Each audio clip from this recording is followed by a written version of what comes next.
Yo, welcome into the DFS huddle. Kyle Proviance, Eric Toff. We're going to go over this Monday night football slate. We got two games here going tonight, so we're going to break it down, talk a little action, maybe talk some bets. I want to say thank you to everyone watching. Please subscribe to the YouTube channel, Eric's channel, wherever you're watching it from. Like, subscribe, all that good stuff. We do really appreciate all that. So, Eric, a good week 4 at the huddle. Yesterday could have been a spectacular day, but the fucking Packers, what worthless. I hate the Packers. So it's my least favorite franchise in all sports. I fucking hate every team from Wisconsin, right? I just do. I hate all teams from Wisconsin. Pretty much hate everything Wisconsin. Essentially, the stupid cheeseheads, all of it. I fucking hate the Packers.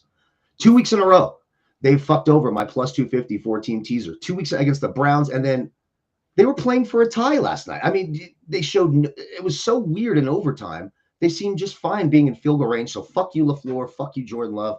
Fuck the loser Packers. But overall, what a fantastic day. You were on fire. How you feeling today, brother? Dude, I'm feeling great. Hit the 50-50s. My only miss was the Raiders money line. Unfortunately, I had the Raiders in circa 2, so that one stung a little bit. Looking at that box score, how the hell did they lose, dude? I mean, 7 yards per play. Like the Raiders I hate the Packers so much. I hate the Packers so much. I want to shout out Rich Costa. Now this is the porn name of my boy Gabe. He was doing some questionable porn years ago, and old Rich Costa here is a screen. No, I kid. Gabe, old producer. Yes, Broncos are going to win. That defense is going to go off. We're going to cover all that. I mean, the games tonight aren't great, but I kind of like it for DFS, Eric. Like there seems like clear paths, right? Like the lineup construction is pretty easy if you avoid some of the guys. What do you think tonight? Low total, Jets Dolphins 44.5. I kind of like the over there. I put that out in the Patreon. And for those of you wondering, our DFS lineups, our best bets, I just put out a 48-1 parlay. That's all on the Patreon, $15 a month. Click the link, video description below. But what do you think overall tonight? It looks like a mismatch in Denver, which is always freaky, right? Because of what happened to the Bengals last week. So you're like, what, you know what I mean? It almost seems too easy to fade the Bengals. And then, of course, you have this Jets game. Justin Fields coming back. Darren Waller is going to make an appearance for the Dolphins. What do you think overall here? I love in terms of betting, I bet the Jets +3. I'll get that out of the way. I just feel the Jets could be 2-1. They have a little bit more juice. Miami really doesn't do anything for me. We look at the quarterback position. Now, I know this was last year. Fields was QB2 in fantasy points against the blitz last season when he played for the Steelers. And Miami blitzes at the first rate, 43.2%. Yep. Down, but they're only 32 in pressure rate.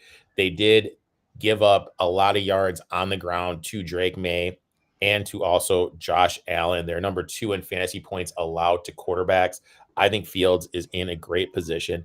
And then also, I think you need to stack him with Garrett Wilson, 34% target share, 44% first read rate. Storm Duck, Jason Marshall are both out. So, I mean, dude, these names are just great. Ethan Bonner is considered questionable. So there's really no one that's going to be able to match up with Garrett Wilson in this back so I definitely love them. I think a good play down option is Josh Reynolds. He supported a 92 route share in the opener, but he's missed the last 2 games with a hamstring injury. He should be back. Mason Taylor, 71.8% target participation rate. We look at it, Dalton Kincaid, 5 for 66 and a tutty, gave up 7 and 76 to Tyler Warren. I think that is also one. Breece Hall, Miami ranks top 7 in both yards after completion and explosive rate. I think this is a good bounce back for Breece Hall, who was just brutal last week. And in terms of the Dolphins, Mike McDaniel, he has a hard-on for Devon Achane. He just pumps everything through Devon Achane. And when you're like me and use DraftKings, it's PPR. So what do you have? He had 10 receptions for 20 yards last week. And when you get that full point for PPR, Devon Achane definitely is something that I am going to look. Even though the Jets are top 10 against the run, just the PPR upside of Achane in DraftKings, I would use them. In the other ones, I wouldn't. And then I'll be honest, I really don't like anyone else in this lineup. Waddle doesn't get the ball enough. Tyreek Hill, how mentally engaged is he going to be? Is Sauce Gardner going to be able to shut him down? If I was going to take a flyer, it would be Malik Washington from the Dolphins side. That would kind of be like a low budget flyer I'd be looked to get interested in. Do you want to talk about the other game, or are we gonna? No. It's you can keep going. You keep going. I was gonna break down. You're just going all. I like it. Go ahead. Keep going. We could do it this way. Just go game by game, and then our position. Well, let's talk the other game. What do you think about the Jets and? Well, I was going to ask you about the Dolphins. Like, how long is it? Like when you watch the Dolphins, right? And you talked about the injuries in the secondary, Storm Duck and Jason Marshall Jr. in the slot. Those two are historically bad when they play. So just imagine if you're not starting over Storm Duck, Storm Duck is starting over you. You've got to be like awful.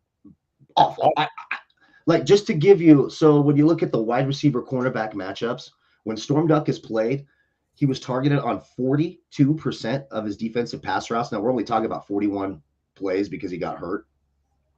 He was targeted on 42% and gave up 1.3 fantasy points per route ran against. That's double the second worst on the slate, who just happens to be Jason Marshall Jr., who's out as well. So it's really fucking bad. I love Garrett Wilson, but if I just looked at the quarterbacks, of course, I'm ranking Justin Fields 1. Dolphins have allowed the second most fantasy points to opposing quarterbacks. The Jets have allowed the 8th most. I would go Fields 1, Bo Nix 2, Tua 3. I don't have any exposure to Jacob Browning. Now, I will say this for you tournament players and who want to be way, way different.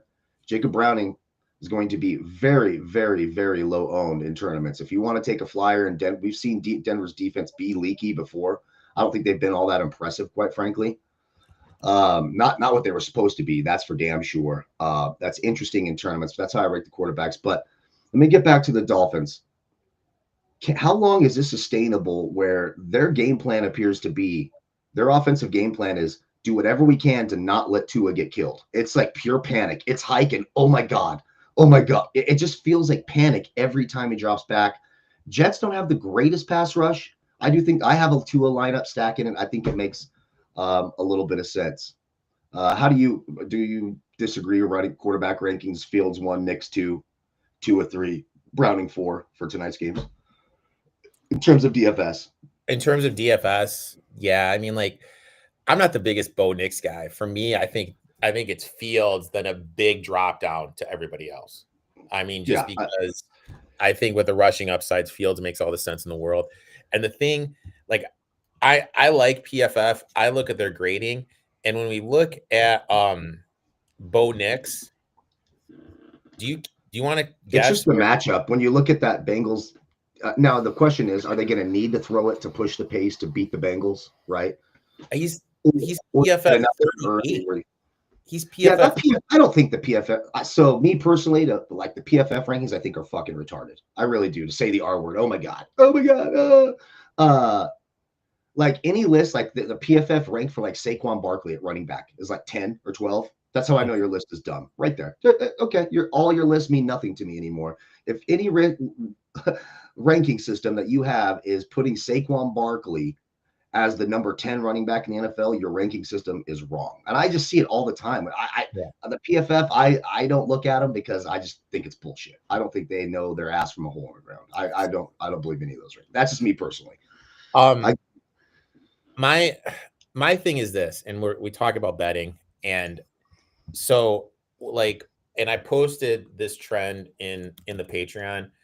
There's this trend where teams that are coming off of a 30-point loss cover at 61%. I believe it's 61%. Right. That's what I mean. And there was 3 teams last week that lost by 30 or more. The Saints covered. The Falcons covered. I think this game is going to be tight. I mean, I don't think this Denver defense, it's DVOA 14 right now. So right. Underwhelming. They were supposed to be one of the top 3 defenses. Like you looked on paper, like this is going to be the best defense in the league. They're just not right now. Now their secondary is starting to get it together. When you look at the secondary, Surtain, McQuillan, McMillan and Riley Ross. That's the only second, or let's see, one of three secondaries, along with Carolina and along with Green Bay.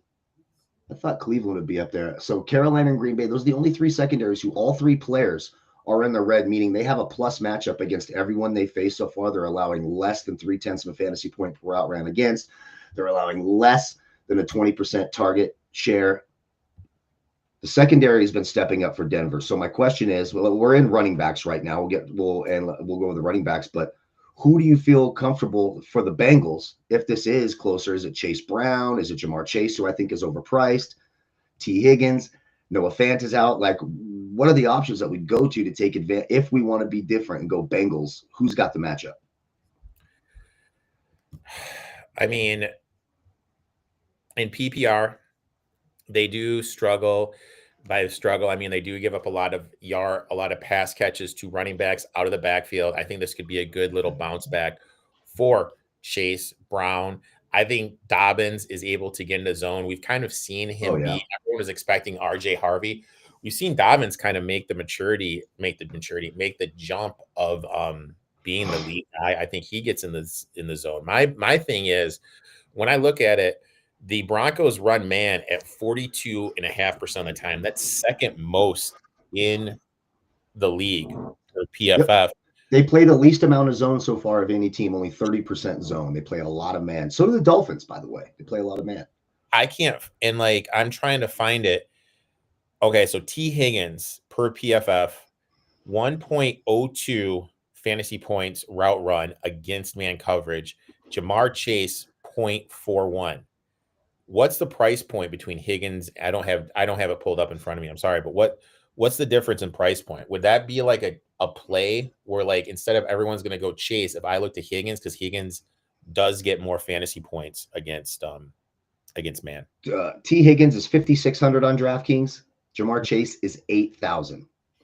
So I think let's get to that. Let's finish up off the running backs here. Yeah, sorry. So which is fine. You mentioned Chase Brown. I have pretty much in every lineup Breece Hall, J.K. Dobbins, Devin Achane. And that's how I'm going to roll it. I'm going to roll all three. On DK, I would switch it up because that's on my FanDuel lineups. It's only half point per reception. On DraftKings, if you want to throw a fourth receiver in there, a Waddle, a Troy Franklin, I get it. I have very little exposure to Chase Brown. I considered it. But I think we all know those three running backs are going to be very highly owned, and they should be, right? We get that. When you look at the rankings, the Bengals have allowed the second most fantasy points thus far to opposing running backs. The Dolphins, the 9th most. Hell, even the Jets, the 12th most. The Broncos, the 10th most. Mason last week, about 16 and two tutties. Right. I love that. So then when we look at the value guys, the Braylon Allens, the RG Harveys, and the Ollie Gordon. Any interest in any of those guys there? I don't think you need to unless you're paying up for Jamar Chase, which I'm not. The tight ends are so cheap. Like, I don't think you need to go there. Although if one of these guys goes off or A-Chain gets hurt and Ollie Gordon gets the full, that's going to break the slate. That's going to change the lineup. So if you're playing, 50 lineups or something, sprinkle it in. But I have a really condensed player pool this week, and it involves a lot of those three running backs, Hall, A-Chain, and Dobbins. If I was going to take a flyer on any of the cheap running backs, I think it'd be RJ Harvey. Blowout script. They maybe let the rookie go a little bit to get him going. RJ Harvey would be my pivot. Now let's get to wide receivers. Break it down for us. So Chase is the most expensive, followed by Tyreek Hill, followed by Garrett Wilson, who is my favorite receiver on this slate by far. It was like far and away. And then really close second, Cortland Sutton right there at 6,100. Jalen Waddle, 5.5. Troy Franklin's the value for me at 4,100, along with Malik Washington at 3.5. If you want to get real cute, you can go to Josh Reynolds, who's making his return today, as you mentioned. What do you think here at wide receiver? Cortland Sutton, I think he's going to have some volume. Cam Taylor-Britt is expected to make his return to the lineup. But he's not really a cornerback that I'm really shy away from. We saw Franklin had a little spike in target. He's not going to get double-digit targets, but he consistently runs 90% of the routes in game. And Nick's and Franklin did go to Oregon. Let me ask you too, the injury to Marvin Mims. We don't know if he's going to play. I'm not 100% sure, but that could affect Troy Franklin a little bit. I'm assuming could up his target share a little bit, maybe. Oh, 100%. Yeah. Because Mims has been like the gadget machine for Sean Payton. Right. Yeah, I mean, like for me, like Sutton, Franklin, Wilson, Malik Washington that we talked about earlier, those are kind of like the four. And T. Higgins, of course. Sorry. Those are kind of the four I'm looking at. I really think you need to pivot away from Jamar Chase, as you were mentioning. Yeah, I got a lot of Tyreek Hill too, and I'm not worried about Sauce Gardner. I know that Sauce Gardner's good, but Hill and Waddle are shifty type guys. Sauce Gardner's a bigger athletic guy. I think he has a hard time keeping up with these guys. I'm going to take a little. I have a lot of Tyreek Hill, a lot of Jalen Waddle, and Garrett Wilson is in absolutely everything. He's my favorite player on this entire slate. Anything else wide receiver? I think we covered them all. The ones that worth mentioning, Allen Lazard last week. I know he had a week last week, but he's going to be the number 4 guy. He was getting the snaps that sort of Josh Reynolds should have been getting. I don't think Allen Lazard. So I know some people are going to ask about Allen Lazard. I'm not going to have any of Allen Lazard. How about you? None. I want nothing to do with him. Okay, let's get to this. Might be the worst like position overall in like a 2-game or more slate that I've ever seen. The tight end spot. Okay. So we got Denver bringing Evan Ingram's going to be back tonight. The Bengals historically bad against tight ends. There's no doubt about it. They've given up the 6th most fantasy points this year. They are historically the last year gave up the most to tight ends. I believe the year before. They just stink against the tight end position. So Evan Ingram's in play. Then you get to, in terms of price, Darren Waller. He's going to return tonight. He's going to be making his first appearance of the season. I don't know how much he plays. I honestly don't. What do I think about Hill, Wilson, Franklin? I think I have a lineup just like that. I love those wideouts. I don't hate it at all. Absolutely love it. Thank you, Chris Fulton, for watching. Then you get to Mike Gesicki, no Noah Fant, so he'll be tight end 1 for Cincinnati. Him and Tanner Hudson and Drew Sample. Then you get to Mason Taylor, who's the Dolphins has been the Dolphins sort of are the Jets' number 1 guy here. 6 targets last week. The Dolphins so far this year are allowing the most fantasy points to opposing tight ends. He's 2,700 and 4,500. That's the big circle for me. Mason Taylor, he's been playing 78% of the offensive snaps. I do not think Darren Waller coming back is going to affect him much, if at all. Maybe you see Darren Waller in like a red zone package. It's his first game. But for me, a lot of Mason Taylor, a little bit of Evan Ingram, and I'm thinking about Mike Gesicki. That's it for me. What do you think at tight end? Just a shitty position here. I love Mike Gesicki. Denver system funnels production toward the middle of the field. We saw the Titans combo of tight ends or 2 tight end set have 93 yards. Warren have 79. I think Gesicki needs to be included in the lineups. And I love Mason Taylor. When you look at his route participation, he's out there. He ran in 79% of the routes last week. And 71.8. Dolphins gave up 66 to Kincaid and 76 to Warren. They run that high 2 cover shell that opens up the middle of the field. The only thing is he only has a 10% first read rate. He just doesn't get looked at enough. That's my one worry about Mason Taylor. Is he historically doesn't get enough looks. The Jets historically, right? It's the Jets historically. No matter who's quarterback, for some reason they have a hard time getting the ball to the tight end. But again, not a lot of great options. Hard to imagine any of these guys having the massive game. The biggest upside would be Evan Ingram, in my view. We'll see if he can get there. Tough position here.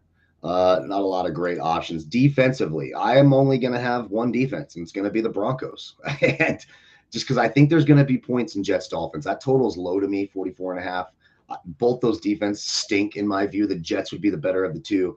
Certainly not taking the Bengals defense, which is just might be even worse than the Dolphins, which is a bad defense. So as much as I hate doing this, I'm loading up on the Broncos. The one thing I Yeah. would say is the pivot would be the Jets. Tua panicking turnovers, or if he gets hurt and some of those backups come in. So the one pivot for me would be the Jets off the Broncos. That's it for me. What do you think defenses? I'm gonna take the Jets. I think the Broncos obviously make a ton of sets. I just think that game is going to be a lot closer than the masses think. I think the Jets pass rush is going to be able to get home to Tua. Their guards are very bad. You got Williams in the middle for the Jets. He's going to be really disruptive, and Tua really struggles with pressure in the face. I think that could lead to some INTs. And in terms of the return game, we saw it with the Patriots. Like, we got to start taking into account which return game you think could produce a touchdown. If you look at it like that, I'd probably say, God, Broncos 1, Jets 2, Dolphins 3, Bengals 4. There we go. I completely agree. What do you think of this lineup here? I just made a lineup for the masses, a DraftKings lineup. I think everyone who's watching this should have this lineup in a contest somewhere or another. We've got Justin Fields at quarterback, Dobbins, A-Chain at running back, Tyreek Hill, Cortland Sutton, Garrett Wilson at wide receiver, Evan Ingram at tight end, Breece Hall in the flex, and the Broncos defense. That leaves you 300 left over. I mean, to me, that's the optimal lineup. That's the cash game lineup. That's the tournament lineup. That's the lineup right there. That's a good lineup. That's a good lineup. Yeah, I like that lineup a lot. I like it a lot. It's all three. It's three number one wide receivers, top tight end on the board, the three top running backs on the board, the top quarterback on the board, and the top defense on the board. I'm not allowed to play DraftKings, so someone get that DraftKings lineup in for me and enjoy winning there. Any other thoughts to close it out? Like, love, hate? What do you got? No, should be a good week. Hopefully we get some good games. I'm gonna look at some last minute props. Maybe I'll put something in, but right now I just had the 2 straight bets, and hopefully we can get those in and cash some tickets. Yeah, all of our best bets, lineups, all that stuff in the Patreon. Click that. Try $15 a month. Please like, subscribe, share with your friends, all that good stuff. We will be back later this week. We'll be back tomorrow, Wednesday for Thursday Night Football, and then of course all the full Week 5 stuff. From myself and Eric, have a great Monday night. Get this damn lineup in. I love this lineup, and of course, good luck.